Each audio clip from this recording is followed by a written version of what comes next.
अब बेकार कभी नहीं होगा। बेकार तो वो होगा जो ऐसा करता है, ऐसा करता है। बेकार कभी नहीं। सत्य कभी झुक नहीं सकता, जी। सत्य कभी छुप नहीं सकता, और सत्य कभी असत्य नहीं हो सकता। असत नहीं हो सकता। तो चाहे युग कलयुग हो, या चाहे सतयुग हो, या द्वापर हो, या त्रेता हो।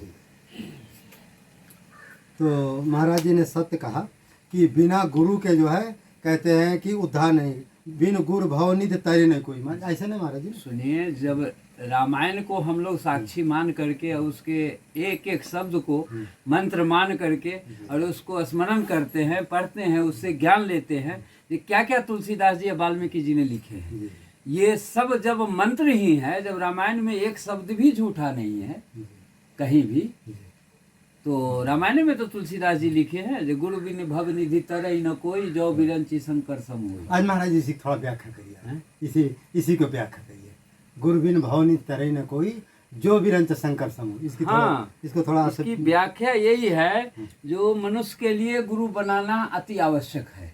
और जो गुरु नहीं बनाता है, चाहे वो धनवान जितना बड़ा हो जाए, चाहे वो शंकर भगवान के तरह भी राजा हो जाएगा, भोलेनाथ के तरह भी, तब भी उसको जीवन मरण से फुर्सत नहीं होगा। 84 लाख से फुर्सत नहीं होगा। कभी मनुष्य बनेगा, कभी जानवर बनेगा, कभी कोई जीव बनेगा, कभी कोई जीव बनेगा, मुक्ति उसे नहीं मिलेगी। मुक्ति उसको नहीं। ये सत्य है जो तुलसीदास जी ने लिख दिया है। हम लोग उसी को मान करके, उसी को पढ़ के, स्मरण करके अपना जीवन को निर्वाह कर रहा हूँ। बाकी चाहे जितने भी हमारे भारत में संत भगवान बनाए, रामायण या चाहे महाभारत या चाहे जो भी अपने इच्छा से बनाए, मैं उसको कदापि नहीं मानता, क्योंकि रामचरित्र के ठीक विपरीत है। हमारा लक्ष्य है जो कि हम कभी भी राम जी के एक भी शब्द का अगर गलत जहाँ पर उनका इसका व्यवहार हो रहा हो, उसको न सुनना चाहता हूँ, न देखना चाहता हूँ, चाहे वो अपने आप को जितने बड़े मूर्ति हो। सत्य बात है। जो राम के विमुख है वो जो हमारे राम जी का नहीं, हमारे काम का नहीं, जो राम का नहीं वो नाम, जो राम का नहीं वो कोई काम का नहीं। राम विमुख सपने सुख नाही का सत्य। हाँ, राम झरोखा बैठ के सबके मुजरा लेत, जाको जैसी चाकरी वाको ऐसी देत। नहीं, राम झरोखे बैठ के सबकी मुजरा लेत, जाको जैसी चाकरी वाको ऐसी देत। इसका अर्थ क्या होगा? इसका अर्थ ये हुआ कि राम जी की जो चाकरी करता है, या चाहे कोई किसी प्राइवेट आदमी का चाकरी मतलब नौकरी नहीं, सेवा। हम लोग भी तो दास है, सेवा करके तो उनको पाएंगे, और तो कुछ होना नहीं है। कलयुग में सेवा छोड़ करके, और जो सेवा कर लिया वो भजन कर लिया। लेकिन सेवा में मन लगे, तन मन धन और भाव, ये नहीं भाव से सेवा। 1 घंटा अगर किसी को यहाँ सेवा करना पड़ता है तो कहता है महाराज जी।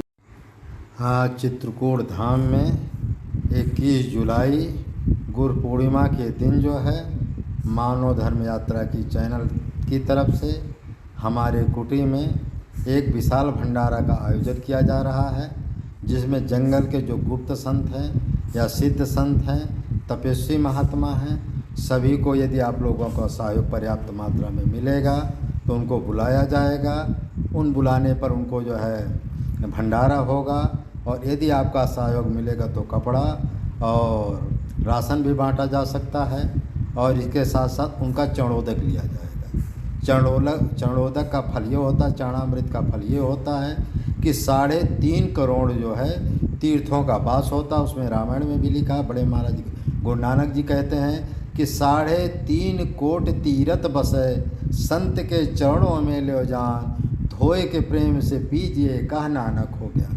तो संतों के चरणों में 3.5 टोड़ तीर्थों का वास होता है। और कई संतों के बारे में आपने सुना भी होगा, संतों का चरणों तक जिस भूत प्रेत आत्मा को पिला दिया जाता है, भूत प्रेत भी ठीक हो जाता है, तंत्र मंत्र की बाधा भी ठीक हो जाती है। और घर में यदि उसका छिड़काव कर दिया जाता है गंगा जी को मिला करके, तो घर में जो तंत्र मंत्र की बाधा है, टोटका इत्यादि होते हैं, वो भी सब हट जाते हैं। और इसके साथ साथ जो है घर के जो बच्चे होते हैं उनको यदि रोज़ पिलाया जाए तो उनकी बुद्धि में जो मंद बुद्धि है, जो अच्छी बुद्धि आती है, भगवान के प्रति श्रद्धा भक्ति बढ़ती है। और उसका चरणोदक यदि गंगा जी के जल में मिला करके डेली यदि सुबह स्नान करने के बाद लिया जाए तो हमेशा के लिए जो है मरने के बाद वो स्वर्ग और बैकुंठ में वास होता है। इस तरह से संतों की अपार महिमा है। तो इसलिए इस चरणोदक को जो लोग पर्याप्त मात्रा में जो अपने नाम का भंडारा कोई करवाना चाहेगा तो सहयोग कर सकता है, भेज सकता है। उसके नाम का हम जो है भंडारा भी कर देंगे, उसके नाम का जयकारा भेज देंगे। और जो भक्त लोग जो है कोरियर के माध्यम से चरणोदक लेना चाहे, चरणामृत लेना चाहे, कोरियर के माध्यम से उसके पास भी भेजा जा सकता है। लेकिन आने जाने का जो कोरियर का खर्च होगा उसको आप देना पड़ेगा। इस तरह से जो है आप लोग अब घर बैठे जो है संतों का दर्शन और संतों का जो चरणामृत आपको घर बैठे जो है प्राप्त हो जाती है। सारी समस्याओं की जो है समस्या जो चरणोदक है, चरणोदक से कितने चरणोदक तो बड़ी बड़ी जो माने रोग को भी ठीक कर देता है यदि भाव से पिया जाए। तो इसलिए और बुद्धि जितने पाप होते वो भी नष्ट कर देते हैं। लेकिन संतों का चरणोदक बड़े भाग से मिलता है, भगवान की जब बहुत बड़ी कृपा होगी तभी मिलता है। क्योंकि संत का जो है चरणोदक जो है 3.5 करोड़ तीर्थों का फल है।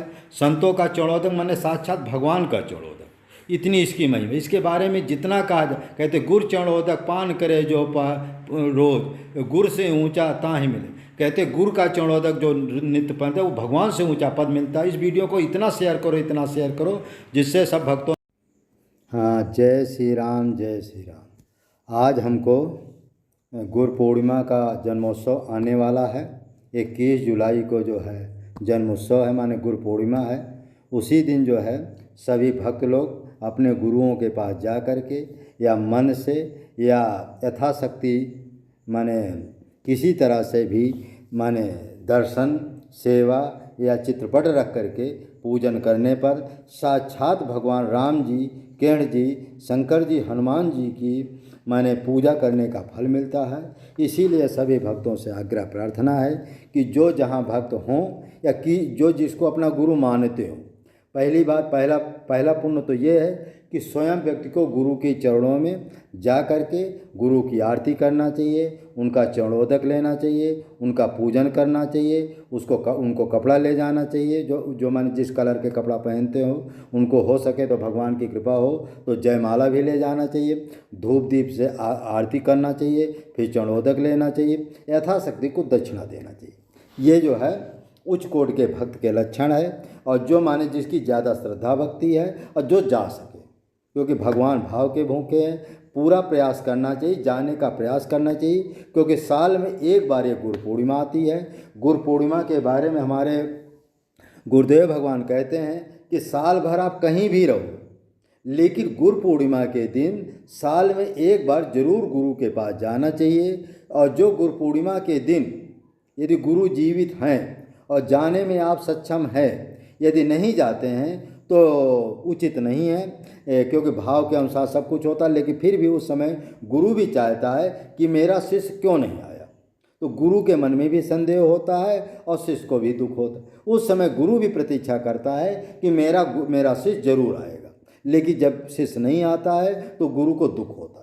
तो जब गुरु को दुख होगा तो भगवान भी जो है उसके ऊपर कृपा बहुत जल्दी कम करते हैं। जल्दी कृपा पाने के लिए आपको साल में एक बार गुरु पूर्णिमा के दिन गुरु के पास जरूर जाने का प्रयास करना चाहिए। लेकिन दूसरे मध्यम का भगत वो होता है यदि किसी कारणवश वो गुरु के पास नहीं जा सकता है, श्रद्धा भक्ति उसकी पूरी है, तो जाए चाहे ना जाए उसको पुण्य तो मिलेगा। लेकिन यदि वो फिर भी उसको कुछ ना कुछ दक्षिणा गुरु पूर्णिमा को भेजना पड़ेगा, चाहे माने बैंक के माध्यम से, चाहे फ़ोन पे के माध्यम से, चाहे पेटीएम के माध्यम से, किसी तरह से भी गुरु के पास जो है दक्षिणा जरूर भेज देना चाहिए। भगवान इस समय कई प्रकार की व्यवस्था की है, जैसे फ़ोन पे के द्वारा, अकाउंट के द्वारा या किसी के माध्यम के द्वारा। यदि ना जा सको तो भोजन, कपड़ा माने दक्षिणा और प्लस कपड़ा के लिए या माला के लिए और प्रसाद के लिए यथाशक्ति कुछ ना कुछ दक्षिणा जरूर भेज देना चाहिए। इतना करने पर ही दूसरे नंबर का भक्त माना जाता है। तीसरे नंबर का वो भक्त आता है जो कि माने न जा सकता है, न दक्षिणा भेज सकता है। वो अपने पास चित्रपट रख करके आरती पूजा करता है, उसी में अपना माने दूसरे भगत को भी आरती पूजा करना है, लेकिन तीसरे भगत को ना उसके पास वो न जा सकता है और न दक्षिणा भेज सकता है। वो गुरु की चित्रपट रख करके आरती पूजा कर सकता है। ये तीसरे नंबर का भक्त है। उसको तो भाई देखो जो इतना मेहनत परिश्रम करके वहाँ जाएगा तो स्वाभाविक उसको ज़्यादा पुण्य मिलेगा। दूसरी बात, अपनी कमाई में से उसके खाता में पैसा मिलेगा तो दूसरे नंबर का भक्त है उसको भी कुछ ना कुछ मिलेगा। तीसरे नंबर का वो भक्त है जो न एक पैसा गुरु के पास भेजता है न जाता है, लेकिन उसके मन में श्रद्धा है कि जाना चाहिए लेकिन फिर भी नहीं जा सकता, तो वो चित्रपट रख करके गुरु की उसी तरह आरती करे, उसी तरह मौसमी फल का भोग लगावे और विनती प्रार्थना विनती कर ले, तो ये तीसरे नंबर का भक्त होता है। तो इस तरह से गुरु की आराधना का गुरु पूर्णिमा के दिन का हम आपको उपाय बताएं। गुरु पूर्णिमा के दिन गुरु जी साक्षात राम जी के रूप में, साक्षात कृष्ण जी के रूप में, साक्षात शंकर जी के रूप में, साक्षात विष्णु जी के रूप में, साक्षात हनुमान जी के रूप में, या जिनको अपना आदर्श गुरु मानते हो उसी गुरु रूप में वो प्रतिष्ठित, जैसे तुलसीदास जी हैं, कबीरदास जी हैं, रैदास जी हैं, स्वामी रामानंद जी है, शंकराचार्य जी है। जिस पंथ के आप उपासक है, दादू जी, जगजीवन जी, जितने संप्रदाय के माने महापुरुष हैं सभी उस समय गुरु के रूप में प्रतिष्ठित होते हैं, क्योंकि गुरुगादी, यदि गुरुगादी में बैठे कोई ना कोई भाई महात्मा गुरुगादी के रूप में तो है, संप्रदाय से जुड़ा है, तो उस समय वो गुरु जो है उस जो उनके माने आदि गुरु हैं उनके द्वारा वो प्रतिष्ठित है, उनके द्वारा उसमें उनका अंश आ जाता है। उस समय वही फल मिलता है जो मेन जो माने मुख्य जो है, जो सदगुरु थे, चाहे स्वामी रामानंद जी हों, चाहे शंकराचार्य जी हों, चाहे कबीर साहब हों, रैदास दास जो भी हो, उसी रूप में उसको फल मिलता है। इसलिए इस दिन जरूर जो है गुरु के चरणों में जाने का प्रयास करना चाहिए। और उस दिन जो है गुरु भी चाहता है कि मेरा शिष्य जरूर आएगा और मुझे जो है कुछ ना कुछ जो है दान दक्षिणा करेगा, मैं उसको आशीर्वाद दूंगा, क्योंकि उस दिन का दिया हुआ आशीर्वाद जो है जरूर फलीभूत होता है। इसलिए गुरु पूर्णिमा के दिन जो गुरु आशीर्वाद देते हैं वो साक्षात राम जी का,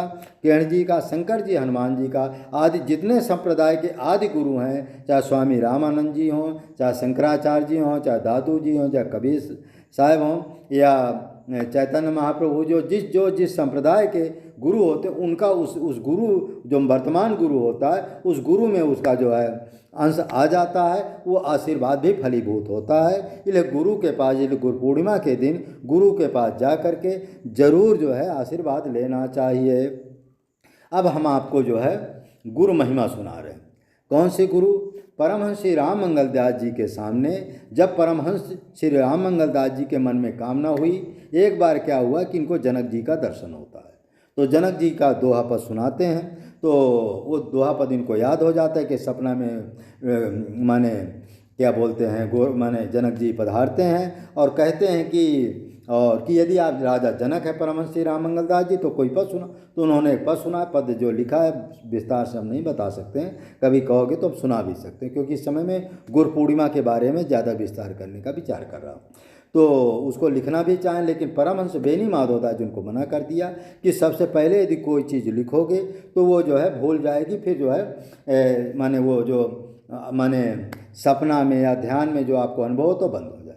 लेकिन उनके कहने पर उन्होंने बंद कर दिया, लेकिन उनके अंदर था कि हम देवी देवताओं का या संतों का जो पद दोहा लिखना चाहते। उसी समय उनके गुरुदेव जी ने कहा कोई बात नहीं, समय आने पर तुम्हारी ये इच्छा पूरी हो गई। इसके बाद जब 1965 का समय आया तब जो है तब भगवान की कृपा हुई या जानकी जी की कृपा हुई कि अब चिंता ना करो, अब सारे देवी देवता सिद्ध महात्मा जितने हैं जिनका भी तुम स्मरण करोगे वो देवी देवता को स्वयं प्रकट होकर के आपको पद दोहा लिखाना पड़ेगा।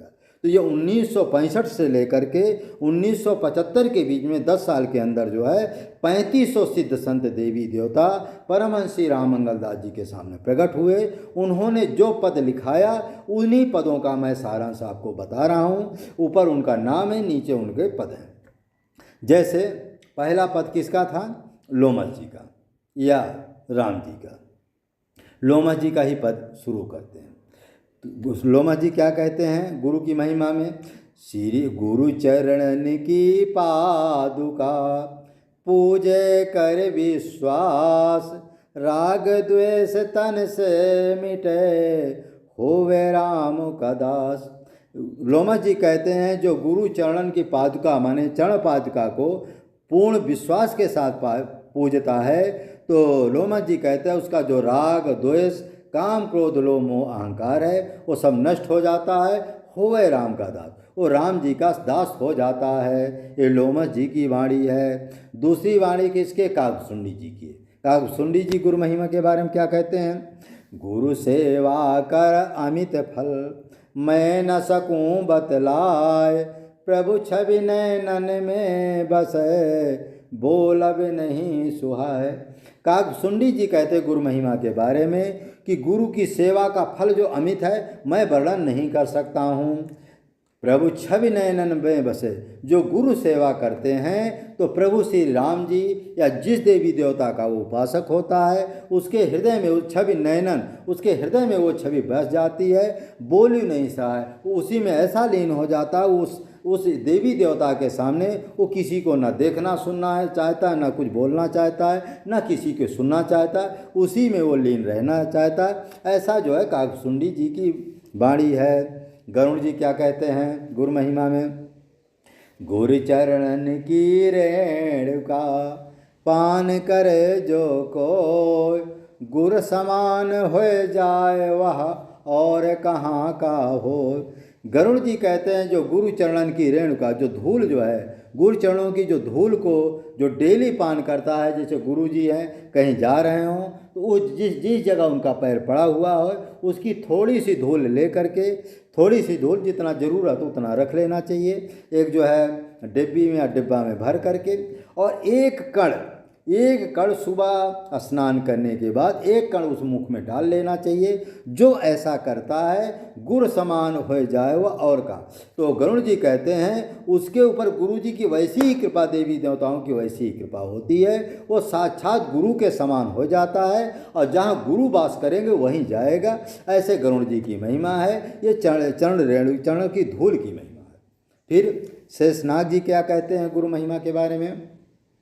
नेम प्रेम ते गुरु का चरणोदक करुपान, गुरु से पद ऊंचा मिले शेष कहें आजान। माने शेष भगवान कहते हैं जो गुरु का चरणोदक को, गुरु का चरणोदक मिलता कैसे है? आपको जैसे गुरु पूर्णिमा के दिन आपको जाना है, गुरु पूर्णिमा के दिन जाने पर वो गुरु पूर्णिमा को आपको लेना है। गुरु के चरणों की दाहिने चरण की माने अंगूठा के, दाहिने चरण के अंगूठा के नख का, पूरे अंगूठा का जो आगे के भाग का अंगूठा का आपको चरणोदक लेना। उस चरणोदक को ला करके गंगा जी के जल में उस चरणोदक को मिला देना है। वो आपका एक बोतल चरणोदक बन गया। उस चरणोदक को आपको रख लेना है, वो शुद्ध चरणोदक माना जाए। फिर अलग से जो गंगा जी का जल है उसमें एक चम्मच, एक डिब्बी, एक जो है ढक्कन जो है, बड़े जो अलग वाला जो एक बोतल जो है गुरु माने गंगा जी का जल, उसमें आपको डाल देना। उसी चरणोदक को सुबह सुबह स्नान करके डेली आपको जो है केशवाय माधवाय नमः, केशवाय नमः, इस तरह से जो है श्री रामाय नमः ऐसा कह करके आपको 3 बार उसका आचमन करना है। गुरुचरण कमलेभ्यो नमः कहते हुए उसको जो है आपको पान करना है। जो ऐसा करता है, शेष भगवान कहते हैं गुरु से पद ऊंचा मिले शेष कहे अंजा। जो ऐसा करता है तो उस गुरु से ऊंचा पद उसको प्राप्त हो जाता है, ऐसा शेष भगवान जी कहते हैं।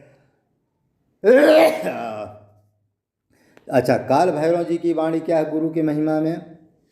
अच्छा, एक चीज़ और मैंने तो आपको बता दिया। श्री 3.5 कोटि तीरथ बसे, गुर चरणन में ल्यो जाए, धोए के प्रेम से पीजिए, कहा नानक हो ज्ञान। गुरु नानक जी कहते हैं कि जो गुरु के चरणों में 3.5 करोड़ तीर्थ का वास होता है, जो गुरु के चरणों का डेली पान करता है, चरणोदक रोज लेता है, उसको 3.5 करोड़ तीर्थों का फल मिलता है। इसलिए हमेशा गुरु का चरणोदक पीना चाहिए। फिर इसमें एक चीज़ और आ गया, 3.5 कोटि तीर्थ बसे, चरण संत चरणन में ल्यो जाए, धोए के प्रेम से पीजिए, कहा नानक हो ज्ञान। हाँ, एक चीज़ और है, यदि आपने गुरु नहीं बनाया है तब भी आपको किसी अच्छे आश्रम में जा करके, जहाँ पर आपकी श्रद्धा भक्ति हो, जिस संत के प्रति श्रद्धा भक्ति हो, वहाँ पर आपको जाना है। जा करके वहाँ एक भंडारा करना है, छोटा बड़ा जो यथाशक्ति भंडारा करना है। उस भंडारा में सभी संतों का चरणोदक, गुरु पूर्णिमा के दिन सभी संतों का चरणोदक आपको लेना है। लेकर के एक जो अभी हमने बताया उसी तरह से जो गंगा जी मिलाकर उसका भी जो रोज पान करेगा, उसे भी 3.5 करोड़ तीर्थों का फल उसको मिलता है, रोज उसको मिलेगा। लेकिन उसको जीवन भर ऐसा नियम का पालन करेगा तभी पूरा फल मिलेगा। फिर श्री काल भैरव की वाणी क्या गुरु महिमा में, पहले सुमिरै गुरु को तब फिर सुमिरै नाम, यही रीत मन मान ले तब खुश हों राम। काल भैरव जी कहते हैं गुरु को या भगवान राम जी को खुश करने का सबसे सरल उपाय क्या? तो कहते हैं कि जब जो ध्यान में बैठने का प्रयास करे या माला जब में प्रयास करे, तो उस समय सबसे पहले गुरु के जो मूर्ति है, जिस गुरु से आपने गुरु दीक्षा लिया है, या जो उसके आदि गुरु स्वामी रामानंदी जी हों, जो संप्रदाय के आपके आदि गुरु हैं, उनका स्मरण करते हुए पहले स्मरण करे। पहले मैंने अपने आदि गुरु जो है जो स्वामी रामानंद जी, उनका स्मरण करे। फिर अपने गुरु जी का स्मरण करते हुए फिर जो राम नाम का जप करता है, तो कहते ऐसा जो करता, यही रीत मन ला, ये जो इस रीत पूर्वक राम नाम का जप करता है तो राम जी जल्दी उसके ऊपर खुश हो जाते हैं। मीराबाई का गुरु महिमा के बारे में क्या वर्णन है, हरे हरदम संग रहें, दुख सुख होए जाए, गुरु दयालु दया करो, नाना चरिन दिखाए। मीराबाई जी कहते हैं कि जब तक हरि और हरदम, कहते हैं जो भगवान और भगवान के भक्त और गुरु सब एक ही साथ रहते हैं, इनको सबको कहते एक बराबर मानना चाहिए। और सुख दुख हो, जो सुख हो चाहे दुख हो, हर स्थिति में सम रहना चाहिए।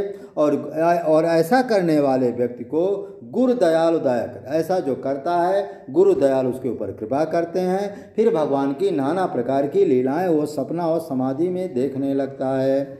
ब्रह्मा जी की वाणी क्या है, गुरु कृपा ते हरि मिले, हरि कृपा ते मुक्ति, मुक्ति से भक्ति मिले, जान ले हुआ युक्ति। ब्रह्मा जी कह रहे हैं कि एक मैं तुमको गूढ़ रहस्य बताता हूँ।